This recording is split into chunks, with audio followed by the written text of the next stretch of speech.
नमस्कार दोस्तों। आपको थोड़ा अटपटा तो लगता होगा कि मैं कई एक पहलुओं को बार बार दोहराता हूं। उसकी वजह है बहुत से ऐसे शब्द, बहुत से ऐसे तत्व, बहुत से ऐसे एलिमेंट्स हैं जो कि किरदार तो वो वही निभा रहे होते हैं, परंतु उनका जो नॉमेनक्लेचर यानी उनका नाम या रूप थोड़ा दूसरा हो जाता है। इस प्रकार से आप इसको रेपिटेशन नहीं समझना। कुछ एक चीजें जो मैं आज आपको बताऊंगा वो आपको basic elements of a sentence में भी मिलेंगी। और दूसरा ये इसलिए होता है कि कभी हम बड़े छोटे वाक्य बोलते हैं और कभी हम लंबे वाक्य बोलते हैं। अब इन पेचीदगियों को समझने से पहले मैं आपको 3 तरह की परिभाषाएं समझाना चाहता हूं, और यदि आपने उनका फर्क समझ लिया तो आपको कौन सा शब्द कौन से क्रम में आना चाहिए ये धीरे धीरे अपने आप आना शुरू हो जाएगा। आप मेरे से इस बात से तो सहमत होंगे, केवल कुछ शब्दों का अनुवाद थोड़ी सीखना है आपको। मैं तो शुरू में आपको बड़े छोटे छोटे वाक्य सिखाऊंगा, उसके बाद में आप एक वाक्य के साथ दूसरे वाक्य को जोड़ोगे, फिर कभी जटिल वाक्य आएंगे, उसके बाद आप छोटे छोटे पैसेजेस लिखने शुरू करोगे और बाद में निबंध ऐसे लिखने शुरू करोगे। यही है ना हमारा एम। तो इसलिए आज हम सबसे पहले 3 परिभाषाओं को देखेंगे, और सबसे पहली है a group of words which makes complete sense. शब्दों का वह समूह जिससे एक निश्चित संदेश मिलता है उसे हम वाक्य कहते हैं।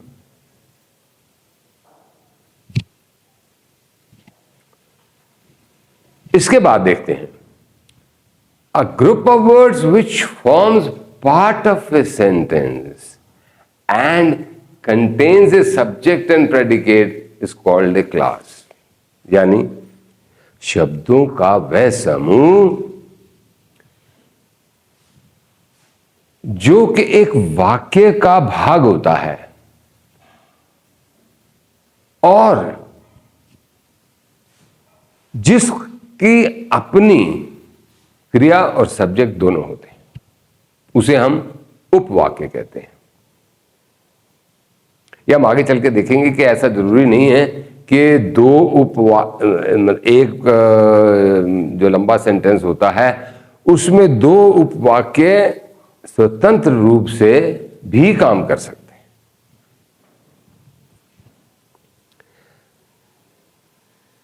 इसके बाद आती है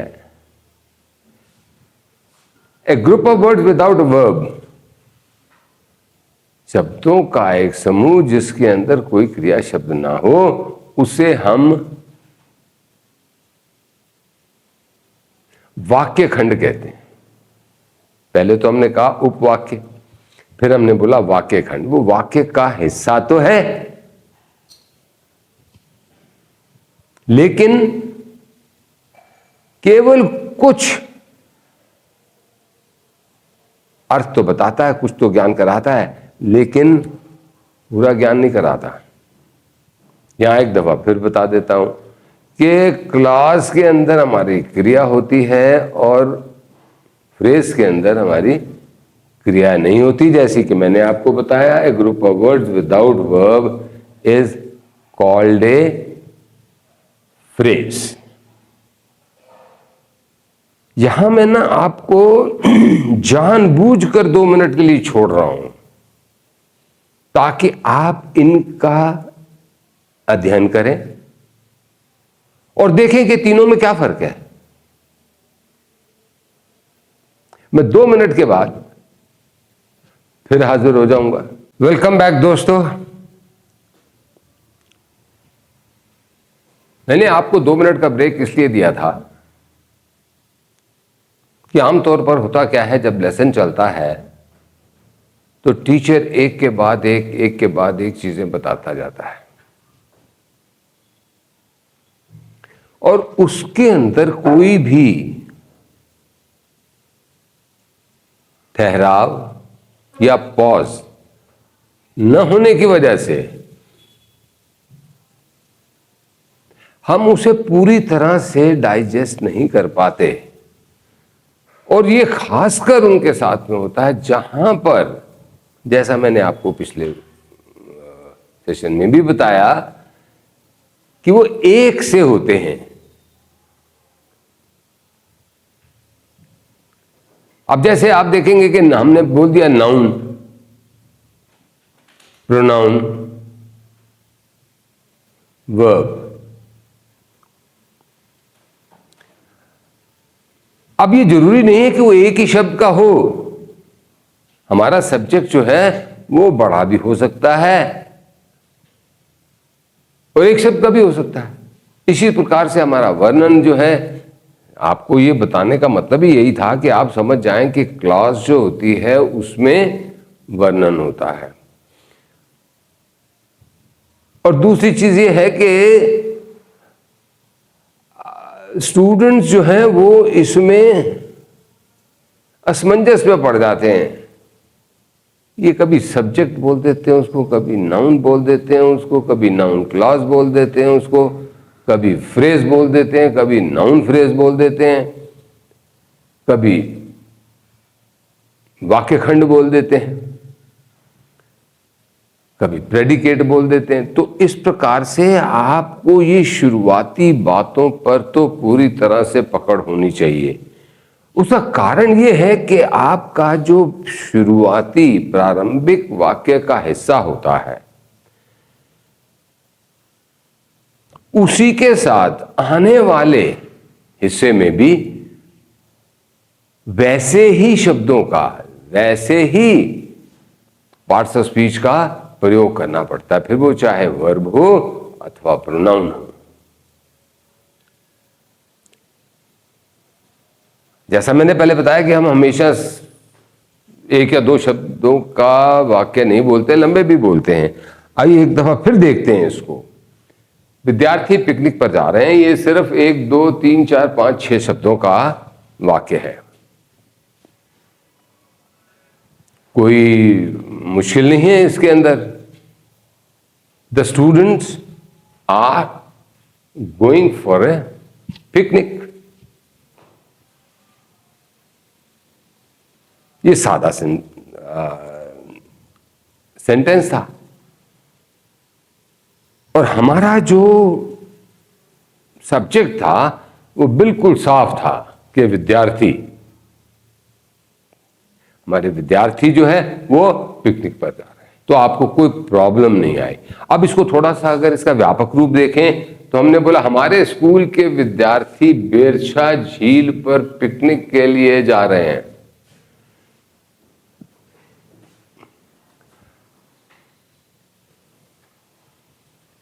हमने शुरू में मैंने थोड़ा आपको संकेत किया था कि हिंदी और अंग्रेजी भाषा के वाक्यों में विसंगतियां होती हैं, विषमताएं होती हैं।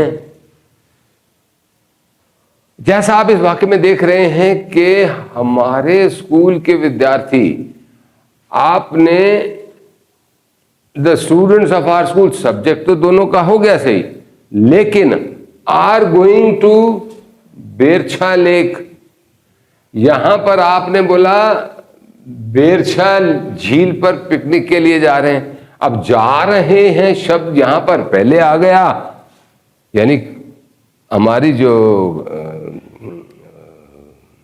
वर्ब फ्रेज थी वो पहले आ गई, जबकि हिंदी में सबसे आखिर में आई। तो हमारे जो विद्यार्थी नए नए सीखते हैं वो, उनको ये बहुत तंग करता है। और खासकर उसके अंत में आने वाले शब्द जो होते हैं वो उसको तंग करते हैं।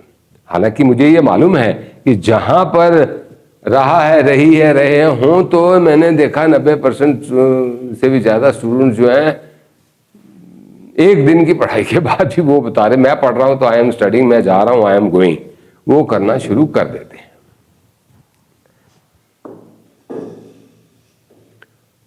अब हमने बोला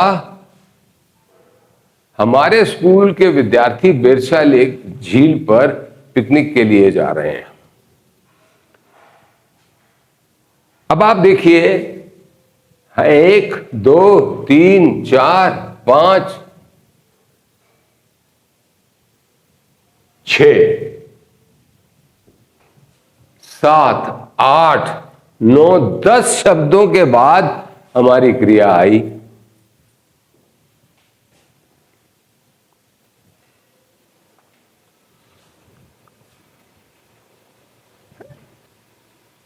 इंग्लिश के वाक्य में 1 2 3 4 5 के बाद क्रिया शब्द आ गया।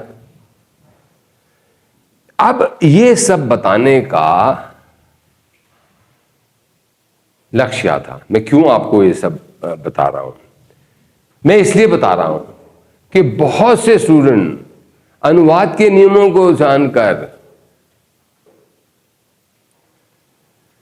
चुका है, चुकी है, रहा है, रही है, जाता है, आता है कि नियमों को जानकर और ट्रांसलेशन करते जाते हैं, अनुवाद करते जाते हैं,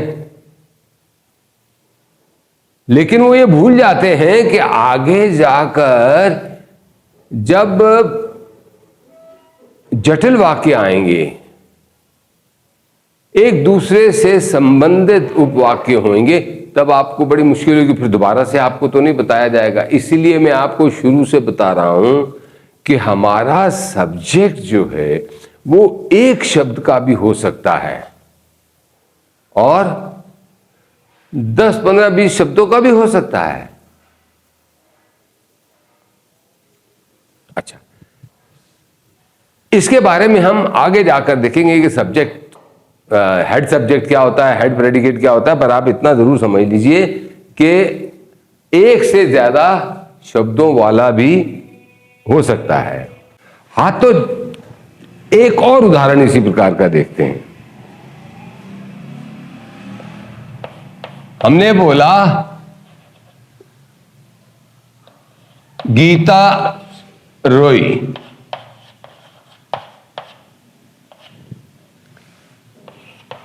बड़ा आसान था हमारे लिए, 2 शब्दों का वाक्य था, गीता क्राइड। अब इसके अंदर हमने देखा, इसका नाम तो हम जानते हैं, सब्जेक्ट है हमारा, प्रॉपर नाउन भी है, हमने बोल दिया ये हमारा सब्जेक्ट हो गया। और ये रोई जो है ये हमारी वर्ब है।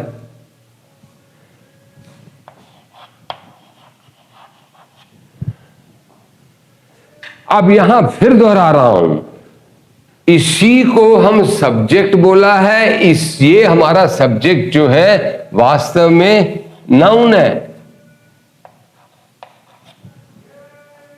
अब एक शब्द का है तो नाउन। अब अगर यही एक से ज्यादा शब्दों का हो तो वह नाउन फ्रेज हो जाता है।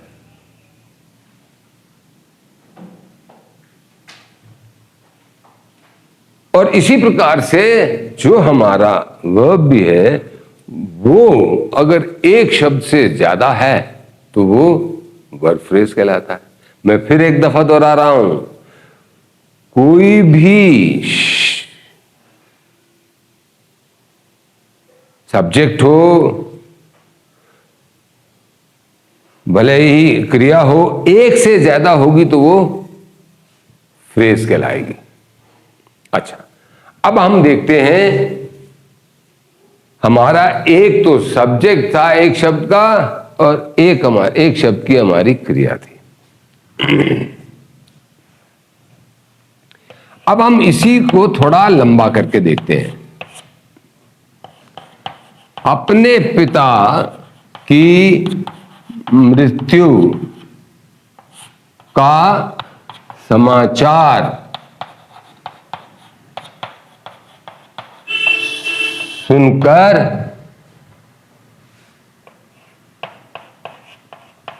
गीता फूट फूट कर रोई।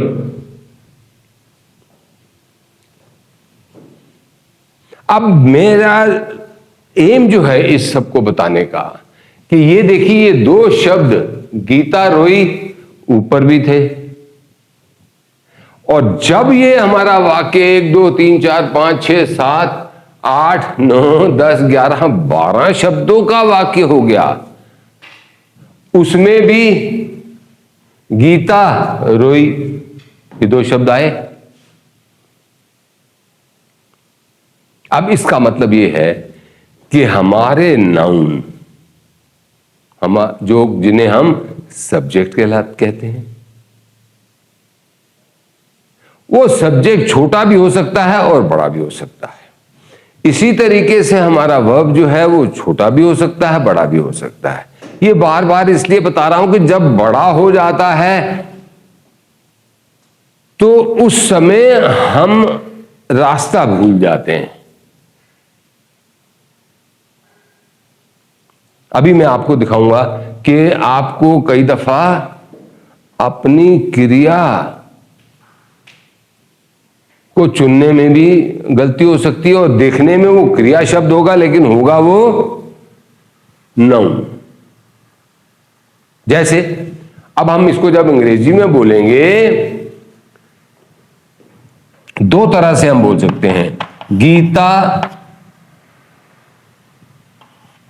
Cried bitterly to hear the news of the death of her father.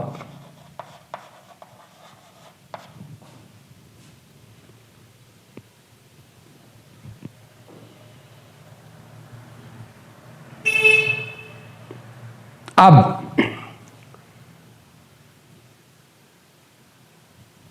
आप ये देखिए कि ये वाक्य जो है दो भागों में बटा हुआ है।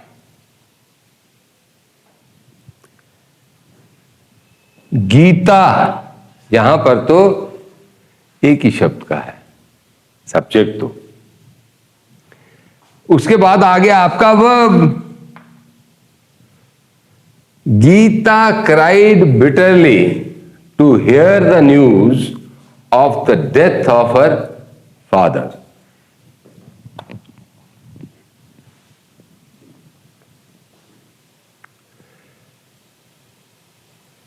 हमारा लक्ष्य यही है कि इस वर्णन को क्या बोलते हैं। आपने ये क्राइड बिटरली, अब इसके बाद जो सारा का सारा आया कॉम्प्लीमेंट, ये हमारा बेसिकली प्रेडिकेट है, और प्रेडिकेट को वर्णन बोलते हैं, और इसी प्रेडिकेट के अंदर क्रिया शब्द होता है।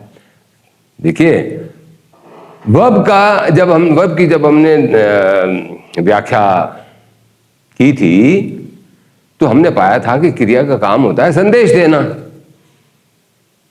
अब वो संदेश एक शब्द का भी हो सकता है और 10 शब्द का भी हो सकता है। आपने एक शब्द का बोल दिया, गीता क्राइड, गीता रोई, लेकिन गीता क्राइड किस तरह की, bitterly to hear the news of, ये सारा का सारा जो है अब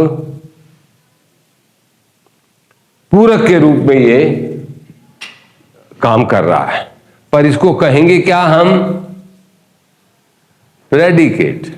प्रेडिकेट का मतलब वर्णन। मैं यहां पर आपको ज्यादा आगे नहीं ले जाना चाहता कि हम भाग 2 में जब आएंगे तब हम देखेंगे कि इन शब्दों के समूह में मुखिया कौन होता है। जो मुख्य किरदार निभाता है, और बाकी वाले, यानी आपने कह तो दिया गीता क्राइड, वो तो आपने ऊपर वाले में कह दिया था, अब क्राइड कैसे फूट फूट कर रोई। तो इस प्रकार से आप हताश नहीं होना है। मैं सिर्फ आपको ये इसलिए बता रहा हूं कि आपको कहीं पढ़ते पढ़ते किसी से सुनते हुए ये शब्द नजर आ जाए, सुनाई पड़ जाए कि सब्जेक्ट क्या होता है, प्रेडिकेट क्या होता है, और प्रेडिकेट और वर्ब का क्या वो है। कभी आप कह देते हो एक शब्द को, अब ऊपर वाले में गीता क्राइड या रोई, ये एक शब्द का, इसको हम प्रेडिकेट भी कहते हैं और इसी को हम वर्ब भी कहते हैं, जबकि नीचे वाले के अंदर गीता फूट फूट कर रोई,